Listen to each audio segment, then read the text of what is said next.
Join us on Patreon and become part of our journey to uncover history's untold stories. Your support helps us create in-depth content, bring hidden narratives to life, and keep history alive for everyone. Long before the arrival of missionaries on the golden coasts of West Africa or the ancient highlands of Ethiopia, the people of Africa possessed an intricate, deeply rooted understanding of the unseen world, a spiritual terrain as vast and complex as its geography. Within the heart of Africa's oral traditions, sacred texts, priestly rites, and ancestral lore, a powerful narrative of spirits, demons, and cosmic forces unfolded. These entities, neither wholly evil nor simply benign, were part of a cosmology that guided everyday life, healing, agriculture, war, and justice. They were watched over by diviners, priests, healers, and kings, who often acted as intermediaries between the spiritual and material realms. But as European Christendom expanded its reach during the late medieval and early modern periods, a new spiritual order was imposed. Nowhere was this more coordinated and systematic than through the efforts of the Roman Catholic Church. From the 15th century onward, the Vatican not only sought to evangelize the African continent, but also to erase or reinterpret the spiritual legacies that stood in stark contrast to European dogma.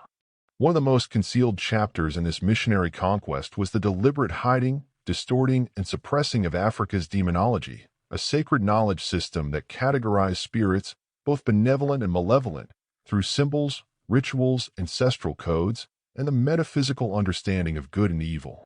The earliest encounters between African spiritual traditions and the Roman Church often ended in destruction. In the Kingdom of Kongo, which had sophisticated spiritual systems based on cosmology, ancestral spirits, nkisi, and a deeply moral understanding of spiritual possession, Catholic missionaries began systematically dismantling the indigenous worldview. By the early 16th century, after the conversion of King Nzinga Nku, baptized Joao I, Catholic priests gained privileged access to the royal court. But behind sermons and sacraments, the Vatican's emissaries began labeling Congo's spiritual figures as sorcerers and devil worshippers, rewriting native demonology as witchcraft. The same spiritual reinterpretation unfolded across West Africa. In Yoruba religion, complex deities called Orisha governed human behavior, natural forces, and the fate of the soul. Some Orisha, like Eshu, the trickster deity and divine messenger, were miscast by missionaries as satanic beings. Though Eshu held both order and chaos in balance, his association with unpredictability and fate threatened the rigid moral binaries of Christian theology. The Vatican's approach was not to understand these forces within their cultural framework, but to demonize them under the lens of European theology. Sacred drums, divination tools, and spiritual symbols were not only confiscated and burned, but often replaced with holy water, Latin prayers, and crucifixes, cementing the Catholic presence as a spiritual and cultural overlord. One of the most covert strategies employed by the Vatican was the creation of syncretic Christianity. By outwardly permitting Africans to retain some of their traditional rites, so long as they were repackaged under Christian motifs, the Church allowed a sanitized version of native demonology to persist, albeit stripped of its theological depth and political power. In Haiti and Brazil, African-derived religions like Vodou and Candomblé retained spiritual hierarchies rooted in African demonology, but the deeper knowledge, ritual technologies, ancestral codes, hieroglyphic language, cosmograms, was largely lost or driven underground.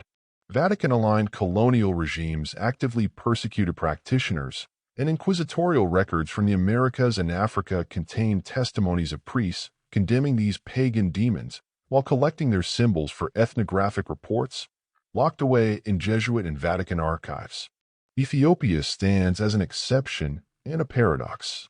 With its own ancient Judaic Christian traditions, Ethiopia maintained a separate spiritual lineage through the Ethiopian Orthodox Tewahedo Church.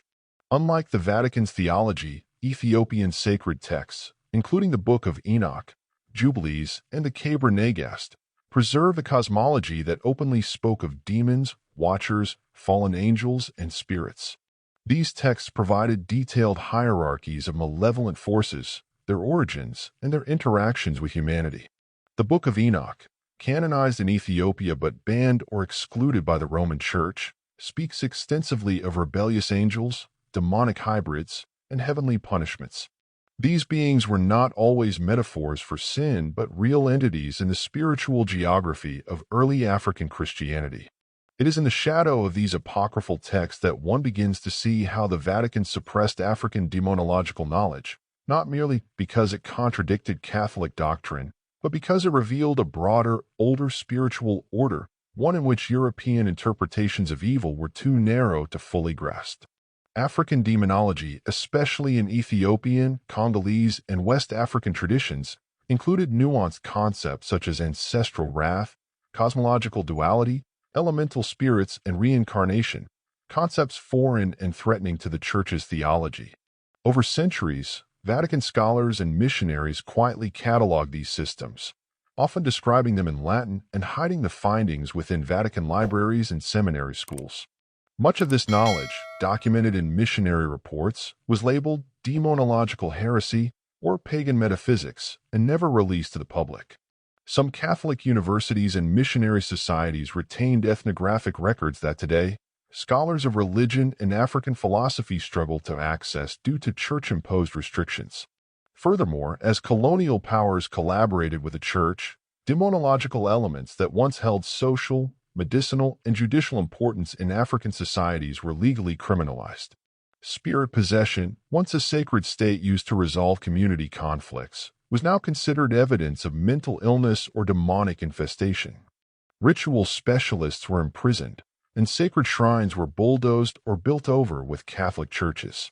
In places like Angola, Ghana, and Nigeria, this war on spiritual identity left generations without access to the cosmological maps of their ancestors. Today, a slow renaissance is underway. Scholars, spiritual leaders, and custodians of oral tradition are recovering fragments of this hidden knowledge, preserved in family rituals, encrypted proverbs, drum languages, and sacred grooves.